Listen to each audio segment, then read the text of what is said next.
Hello class 6 students. So today we will start with a new chapter. आपको मैंने PDF भी provide करा दी थी चैप्टर नंबर 3 के एक्सरसाइज 3.6 एंड 3.7 की।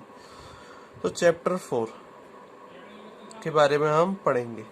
चैप्टर 4 है बेसिक ज्योमेट्रिकल आइडियाज। तो जो ज्योमेट्री है हम उसके लिए बेसिक आइडिया लेंगे। और देखिए ये बहुत ही इजी चैप्टर है और ज्योमेट्री तो आपको बहुत इजी लगेगी अगर आप इसको ढंग से करेंगे। तो बहुत आसान चैप्टर है और बहुत मज़ा भी आएगा करने में। ठीक है, तो हम स्टार्ट करते हैं। थोड़ा सा पढ़ लेते हैं ज्योमेट्री के बारे में। Geometry is derived from two Latin words geo and metron, meaning earth and measurement. Earth पे और उसके मेजरमेंट को क्या कहते हैं हम? Geometry. Geometry is all about shapes and their properties. We use different objects of different shapes like books, boxes, ball, table, cans, bike, floor. सब अलग अलग चीजें होती है, सबकी अलग अलग ज्योमेट्री होती है। Geometry shape are found practically everywhere. जो ज्योमेट्री की शेप है वो प्रैक्टिकली हर जगह पाई जाती है। तो सिंपल जो शेप होती है हम उसे बेसिक ज्योमेट्रिक में क्लासिफाई कर सकते हैं। ठीक है, पॉइंट में, लाइन में, प्लेन में, स्क्वायर, सर्कल, रेक्टेंगल, ट्राइंगल। ठीक है, तो बेसिक ज्योमेट्री जो है वो स्टडी होती है किस किस चीज की? Point, line, angle, surface and solids. तो हम इस चैप्टर में बेसिक ज्योमेट्री के बारे में पढ़ेंगे। तो मतलब किस किस के बारे में पढ़ेंगे? पॉइंट के बारे में पढ़ेंगे हम, लाइन के बारे में, लाइंस के बारे में पढ़ेंगे, एंगल्स के बारे में पढ़ेंगे, सरफेस के बारे में और सॉलिड के बारे में। सबसे पहला टॉपिक आता है हमारा पॉइंट। तो स्टूडेंट्स पॉइंट्स होते क्या हैं? पॉइंट्स होते हैं केवल एक किसी भी चीज को रिप्रेजेंट करता है, जो डॉट। ठीक है, a point in a geometry is a location. तो कोई भी लोकेशन इस पेपर पे, अगर ये पॉइंट इसी लोकेशन को लोकेट कर सकता है, ये पॉइंट कोई दूसरी लोकेशन को लोकेट नहीं कर रहा। सिर्फ एक ही पॉइंट ऐसा है इस पेज पे जो जहाँ पे ये दूसरा पॉइंट हो जाएगा, ये बी हो जाएगा। ये दोनों सेम लोकेशन नहीं बता रहे। ठीक है, जैसे हमने उसमें किया था, किसमें? ज्योग्राफी में हम पढ़ रहे थे ना। तो एक पॉइंट को ये एक पर्टिकुलर लोकेशन बताता है। That is it has size, that is no length, no width and no depth. तो इसका बस एक पॉइंट साइज होता है, ना ही इसकी कोई लेंथ होती है, ना विड्थ होती है, ना ही डेप्थ होती है। A point is shown by a small dot. इसको हम स्मॉल डॉट से शो करते हैं। ठीक है, in the given figure A is a point. A point है। It is always denoted by a capital letter. तो हम इसको किससे रिप्रेजेंट करते हैं? Capital letter such as A B C D etcetera. तो हम हमेशा पॉइंट को किससे रिप्रेजेंट करते हैं स्टूडेंट्स? कैपिटल लेटर से। नेक्स्ट आता है हमारा अ लाइन। ठीक है, लाइन क्या होती है? A line is a straight set of points. जब हम पॉइंट्स को, बहुत सारे पॉइंट्स को जो साथ साथ होते हैं, अगर हम उन सबको मिला दें, ये देखिए ये डॉट्स, डॉट डॉट डॉट, जब बहुत सारे डॉट्स को, इनफाइनाइट डॉट्स को एक साथ मिला दें तो वो मिलके क्या बनाती है? हमारी एक स्ट्रेट लाइन। और इसमें एक कंडीशन है, सब एक साथ एक ही डायरेक्शन में लाई करने चाहिए। ठीक है, a straight sets of point that extend in opposite direction without ending. तो ये जो लाइन होती है उसमें जो पॉइंट्स होते हैं अपोजिट डायरेक्शन में लाई करते हैं। जैसे यहाँ लाई करते जा रहे हैं एक पॉइंट से, यहाँ लाई कर सकते जा रहे हैं, और ये दोनों एक्सटेंड होते हैं अपोजिट डायरेक्शन में। ये लाइन हमेशा एक्सटेंड होती रहेगी। लाइन की कोई भी फिक्स लेंथ नहीं होती है। We can not draw an infinite line. ठीक है, we signify a line by placing arrow head on both the end. तो हम कभी भी इनफाइनाइट लाइन प्रैक्टिकली नहीं बना सकते स्टूडेंट्स। तो कभी भी लाइन को रिप्रेजेंट करने के लिए हम उसके दोनों साइड एरो रिप्रेजेंट करते हैं। ठीक है,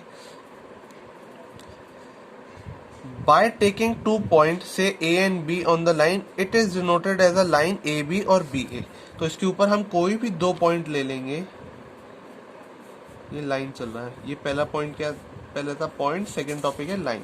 तो उसमें हम कोई भी दो पॉइंट ले लेंगे, ए बी या सी डी, आप कुछ भी ले सकते हो। इसको रिप्रेजेंट कैसे करते हैं? ए बी ऐसे ऐसे रिप्रेजेंट किया जाता है, या बी ए ऐसे रिप्रेजेंट करते हैं। ठीक है, थर्ड पॉइंट है हमारा लाइन सेगमेंट। तो अब हम पढ़ेंगे लाइन सेगमेंट के बारे में।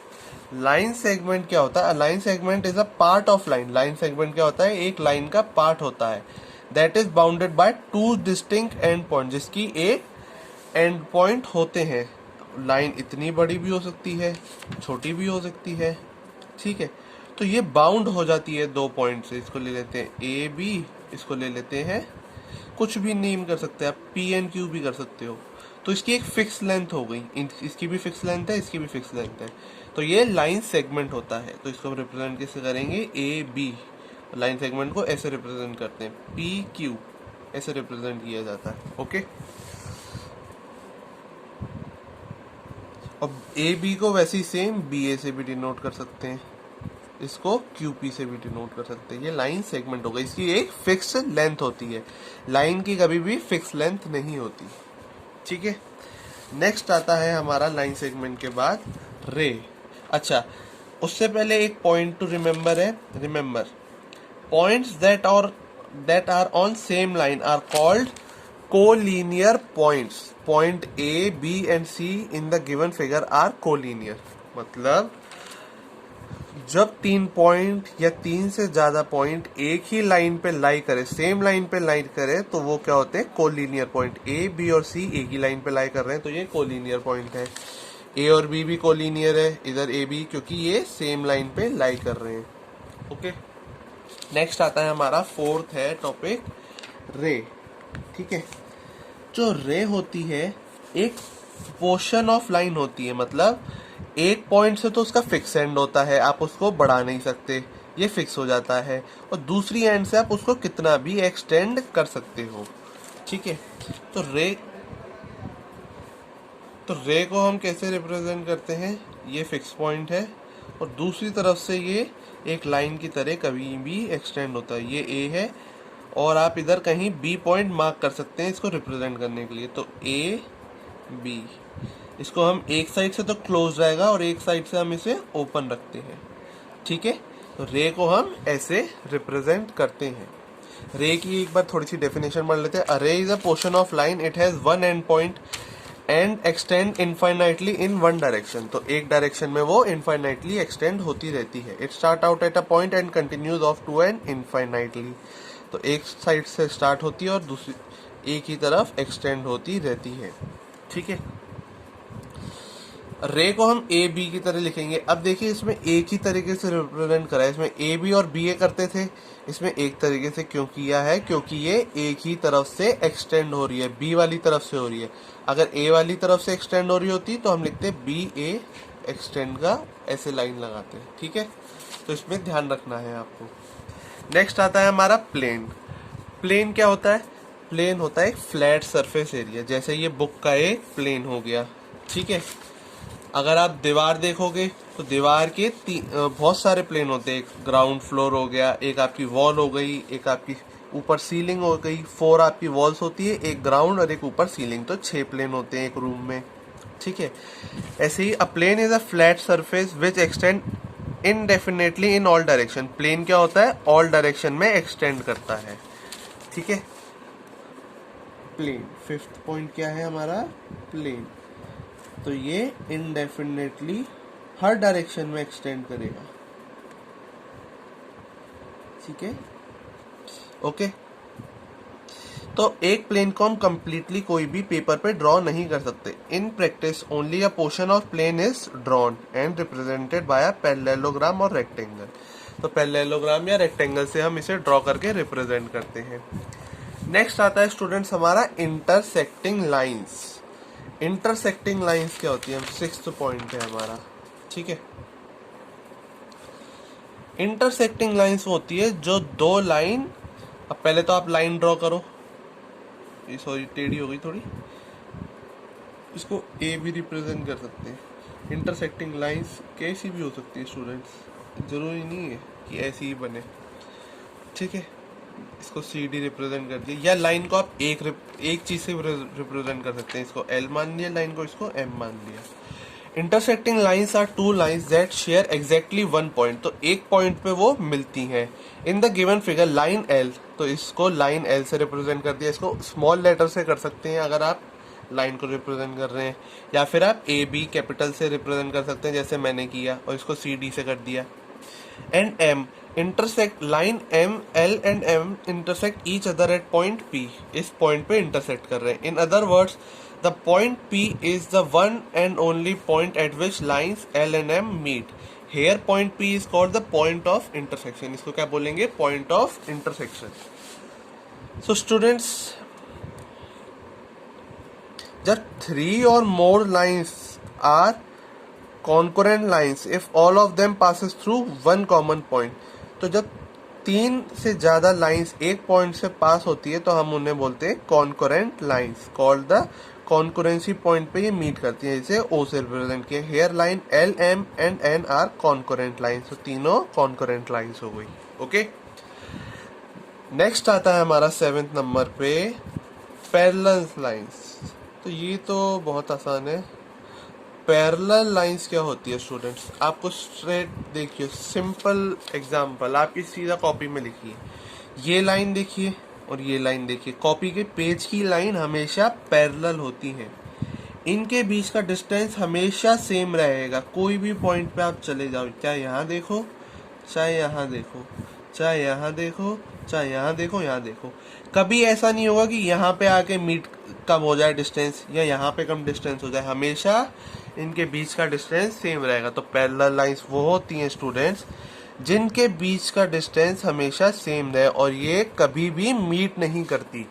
अगर ये इधर 5 है और आगे आके 4 हो गई और धीरे धीरे कम हो जाएंगी 3 2 1, तो ये मीट कर जाएंगी.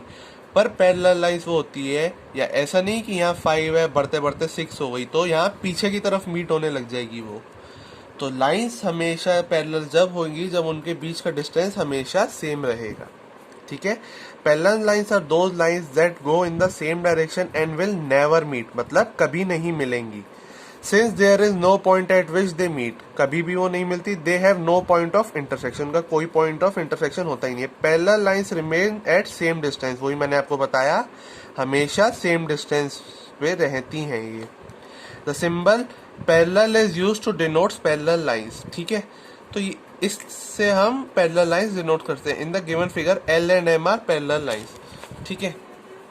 अगर ये लाइन एल है और ये लाइन एम है तो L is parallel to M represent हम ऐसे करते हैं.